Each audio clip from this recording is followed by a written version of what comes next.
आज की हमारी रेसिपी है दाल चना। रेस्टोरेंट स्टाइल की, ढाबा स्टाइल की दाल चना आप अपने घर पे कैसे तैयार कर सकते हैं। चटपटी सी स्पाइसी सी दाल चना की रेसिपी आज आपके साथ शेयर करने वाला हूं। रेस्टोरेंट स्टाइल की दाल खाने के लिए अब आपको रेस्टोरेंट पे जाने की ज़रूरत नहीं है। आप अपने घर पे भी इतने यूनिक तरीके के साथ चटपटी सी स्पाइसी सी दाल तैयार कर सकते हैं। फाइनली स्टार्ट करते हैं अपनी रेसिपी को। 300 ग्राम मैंने यहाँ पे दाल चना ली है। 300 ग्राम मैंने यहाँ पे दाल चना ली है। ठीक है, 4 से 5 बंदे इसे आराम से खा सकते हैं, यानी 4 से 5 बंदों की सर्विंग है। दाल चना को हमने अच्छे तरीके के साथ 2 से 3 मरतबा वॉश कर देना है और उसके बाद हमने इसको 1 से 2 घंटे के लिए रेस्ट देना है और उसके बाद हम इसे बॉईल करेंगे। तो बॉइलिंग का तरीका आप ज़रूर देखिएगा। रेस्टोरेंट स्टाइल की दाल जो होती है उसे कैसे बॉईल करते हैं और इसका क्या सीक्रेट है। फाइनली 1 से 2 मरतबा आपने अच्छे तरीके के साथ दाल को वॉश कर देना है और पानी में डिप करके 1 से 2 घंटे के लिए रख देना है। 1 से 2 घंटे के बाद आपने पतीले या कढ़ाई के अंदर ले लेना है पानी को। हल्का सा पानी गर्म हो जाए तो उसके बाद आपने दाल को ऐड कर देना है। दाल का पानी रिमूव करके, यानी दाल का जो पानी है वो गिरा के जो दाल है उसको आपने कढ़ाई या पतीले के अंदर पानी ऐड कर देना है और उसके अंदर आपने दाल को ऐड कर देना है और हाफ़ टी स्पून आपने हल्दी पाउडर का ऐड कर देना है। इसके अलावा कोई भी इंग्रेडिएंट्स इसके अंदर आपने ऐड नहीं करना बॉइलिंग के दौरान। बाकी की डिस्कस हम आगे रेसिपी में करेंगे। बहुत ही यूनिक सी रेसिपी है। इस दाल को आप बॉईल करके फ्रिज में भी रख सकते हैं। जब आपका दिल करे आप चटपटी सी स्पाइसी सी दाल अपने घर पे तैयार कर सकते हैं। 2 से 3 मिनट के लिए इसे ओपन ही बॉईल करेंगे ताकि ये अच्छे तरीके के साथ बॉईल हो जाए। और जब ये फर्स्ट में बॉईल होगी तो इसके ऊपर एक मेल सी आ जाती है, उसको आपने रिमूव कर देना है और उसके बाद हमने इसको 10 से 15 मिनट के लिए कवर करके कुक करना है लो टू मीडियम फ्लेम पे। इसका पानी भी ड्राई हो जाएगा और हमारी दाल जो है वो अच्छे तरीके के साथ बॉईल हो जाएगी। आप स्क्रीन पे देख सकते हैं, यही एक रेस्टोरेंट स्टाइल का सीक्रेट होता है। ज़रूर ट्राई कीजिएगा। ये दाल चना की रेसिपी बिल्कुल ही ढाबा स्टाइल की बनती है। 10 से 15 मिनट के बाद अल्हम्दुलिल्लाह से हमारी जो दाल है वो अच्छे तरीके के साथ बॉईल हो गई है। इसका पानी बहुत ही ज़्यादा कम रह गया है और इस पानी को आपने गिराना नहीं है, यानी इस दाल को आपने स्टैंड नहीं करना। इसी पानी के अंदर हमने इस दाल को कुक करना है। 4 से 5 टेबल स्पून यहाँ पे मैं कुकिंग ऑयल का ऐड करूँगा कढ़ाई के अंदर और इसी के साथ इसके अंदर मैं ऐड करूँगा 1 इंचज़ का मैंने यहाँ पे सिनेमन का टुकड़ा लिया है, दालचीनी का, और एक तेज़ पत्ता लिया है। आप स्क्रीन पे देख सकते हैं। फ्लेम आपने मीडियम कर देनी है और इसी के साथ इसके अंदर मैं ऐड करूँगा चॉप ओनियन का। 2 मीडियम साइज़ के ओनियन लिए हैं मैंने यहाँ पे, उसे मैंने चॉप कटिंग में कट किया है। 1 से 2 मिनट के लिए इसे हल्का सा फ्राई करेंगे ताकि इसका कच्चापन दूर हो जाए। और इसी के साथ इसके अंदर हम ऐड करेंगे गार्लिक का। लहसुन ऐड करेंगे चॉप 1 टेबल स्पून और इसे भी 1 से 2 मिनट के लिए मीडियम फ्लेम पे कुक करेंगे ताकि ये अच्छे तरीके के साथ कुक हो जाए और एक लाइट सा गोल्डन सा कलर आ जाए।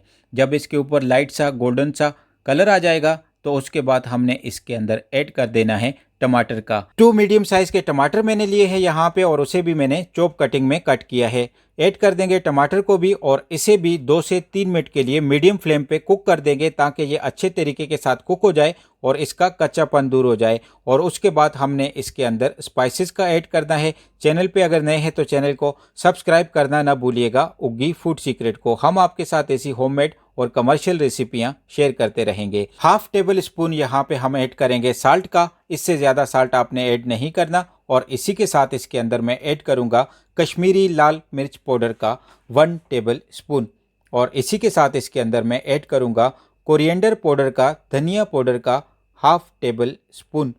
और इसी के साथ इसके अंदर हम जो अगला इंग्रेडिएंट्स ऐड करेंगे वो है ज़ीरा पाउडर का। हाफ टेबल स्पून यहाँ पे मैं ज़ीरा पाउडर का ऐड करूँगा और इसी के साथ इसके अंदर हम हाफ टी स्पून हल्दी पाउडर का ऐड करेंगे और इसी के साथ इसके अंदर हम ऐड करेंगे हाफ टेबल स्पून ज़ीरे का। ज़ीरा ले लेना है आपने। दाल के अंदर ज़ीरे का बहुत ही मज़ेदार सा फ्लेवर होता है। और 2 से 3 मिनट के लिए सारे स्पाइसेस को मीडियम फ्लेम पे अच्छे तरीके के साथ कुक करेंगे ताकि हमारा जो मसाला है वो अच्छे तरीके के साथ कुक हो जाए। और 2 से 3 मिनट के लिए आपने लगातार चमचे को हिलाना है ताकि ये नीचे लग ना जाए और अच्छे तरीके के साथ आपने इसकी बुनाई कर देनी है। तो फाइनली आप स्क्रीन पे देख सकते हैं हमारा जो चना दाल का मसाला है वो कितने यूनिक तरीके के साथ रेडी हो रहा है। इससे एक खुशबू आने लग जाएगी। और इसी के साथ इसके अंदर हम ऐड करेंगे, यहाँ पे मैंने थोड़ी सी ग्रीन चिली ली है और थोड़ी सी मैंने यहाँ पे जिंजर ली है वो ऐड कर देंगे और इसे भी 1 मिनट के लिए यहाँ पे हल्का सा कुक कर देंगे। ग्रीन चिली और जिंजर का इसके अंदर फ्लेवर आ जाए। फ्लेम आपने मीडियम रखनी है, लो नहीं करनी, हाई नहीं करनी, मीडियम फ्लेम पे अच्छे तरीके के साथ आपने इसको फ्राई कर देना है। ये इतना यूनिक सा मसाला बनता है। थोड़ा सा हम इसके अंदर पानी का ऐड करेंगे ताकि ये मसाला नीचे ना लग जाए। बस इतनी सी मेहनत आपने करनी है और आपकी जो रेस्टोरेंट स्टाइल की दाल है वो रेडी हो जाएगी। आप इस रेसिपी से दाल चना भी बना सकते हैं, दाल मसूर, दाल मूंग या कोई भी दाल हो उसका मसाला आपने इस तरीके के साथ रेडी कर देना है। फाइनली आप देख सकते हैं हमारी दाल का मसाला कितने अच्छे तरीके के साथ रेडी हो रहा है। चैनल पे अगर नए हैं तो चैनल को सब्सक्राइब करना ना भूलिएगा, उगी फूड सीक्रेट को। फाइनली 2 से 3 मिनट के अंदर हमारा जो मसाला है वो यहाँ पे रेडी हो गया है और इसके अंदर हमने ऐड कर देना है बॉयल दाल का। दाल जो हमने बॉयल की थी वो ऐड कर देंगे और इसको हमने 2 से 3 मिनट के लिए ओपन ही कुक करना है। उसके बाद हमने इसे 1 से 2 मिनट के लिए कवर करना है। अच्छे तरीके के साथ दाल के अंदर जो दाल का मसाला है, स्पाइसेस है, उसको हमने मिक्स कर देना है। आप स्क्रीन पे देख सकते हैं फ्लेम आपने यहाँ पे मीडियम रखनी है। वीडियो अच्छी लगी तो वीडियो को लाइक कीजिए, शेयर कीजिए अपनी फ्रेंड में, अपनी फैमिली में। आप स्क्रीन पे देख सकते हैं 1 से 2 मिनट इसे ओपन ही फ्राई करते हैं ताकि ये ऑयल छोड़ने लग जाए और उसके बाद हमने इसको कवर करके कुक करना है। जब हम इसे कवर करके कुक करेंगे तो ये बिल्कुल ही ऑयल छोड़ देगी और थोड़ी सी कुक हो जाएगी और इसके अंदर एक यूनिक सी खुशबू आने लग जाएगी रेस्टोरेंट स्टाइल की। आप स्क्रीन पे देख सकते हैं 1 से 2 मिनट के अंदर हमारी जो ढाबा स्टाइल की दाल चना है वो फाइनली हो गई है रेडी। बस इतनी सी मेहनत आपने करनी है और आपकी रेस्टोरेंट स्टाइल की, ढाबा स्टाइल की दाल यहाँ पे हो गई है रेडी। इस दाल को तड़का लगाने की ज़रूरत नहीं है, ऑलरेडी हमने इसको स्टार्टिंग में ही तड़का लगा दिया था लहसुन का और प्याज का। बहुत ही यूनिक रेसिपी है, ज़रूर ट्राई कीजिएगा और मुझे कमेंट बॉक्स में ज़रूर बताइएगा आपको ये दाल चना की रेसिपी कैसी लगी। फाइनली करते हैं अब डिश आउट इसे और दिखाते हैं आपको फाइनल लुक। कोशिश किया करें कि फ़ूड की प्रेजेंटेशन करना सीखें, फ़ूड को एक नई लुक दें, एक नया फ्लेवर दें। और कटिंग की मैं एक वीडियो लेके आऊँगा जिसमें आपको पूरी कटिंग का तरीका आ जाएगा, वेजिटेबल का, फ्रूट का। तो फाइनली आप देख सकते हैं हमारी जो दाल है माशाल्लाह से ढाबा स्टाइल की रेडी हो गई है। अपना और अपनी फैमिली का बहुत ज़्यादा ख्याल रखिएगा। Thanks for watching this video. जुड़े रहिए उगी फूड सीक्रेट के साथ।